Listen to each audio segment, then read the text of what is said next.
Chief minister Punjab کی ہدایت پر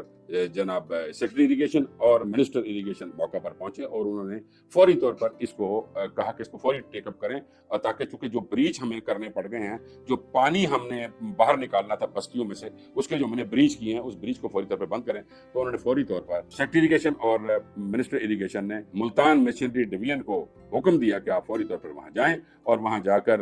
موقع پہ جو بریچز ہیں ان کو بند کریں۔ اچھا، جب بریچز بند کرنے کے لیے مشینری فوری طور پہ گئی اور وہاں کے افسران بھی ساتھ گئے ان کے، اور انہوں نے جا کے اب جب تک میں ابھی جو یہ ریکارڈ کر رہا ہوں، اس میں اب تک 4 بریچز جو سے کلوز کر دیے گئے ہیں، اور 4 بریچز کلوز کرنے کے ساتھ ساتھ جو نیشنل ہائی وے اتھارٹی یعنی موٹر وے کے ساتھ جو کلورٹس تھے جس میں پانی گزر سکتا ہے وہ بھی بیٹھ گئی تھی، ان کو بھی انہوں نے ریسٹور کیا اور انہوں نے اس کو بنایا۔ مشینری ڈویژن ملتان نے ایک اور بھی کارنامہ کیا، ایک پانچ کے ساتھ ایک لیفٹ مارجنل بند تھا، وہاں پہ سیکرٹری اریگیشن اور منسٹر صاحب بھی وہاں پہ پہنچے، انہوں نے کہا کہ اگر یہ بند ٹوٹ گیا یعنی لیفٹ مارجنل بند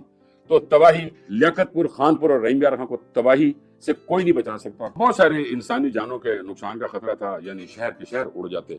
تو وہاں بھی انہوں نے مشینری ڈویژن ملتان سے یہ کہا کہ بھئی آپ یہاں پہنچیں، اس کو ٹوٹنے سے بچائیں۔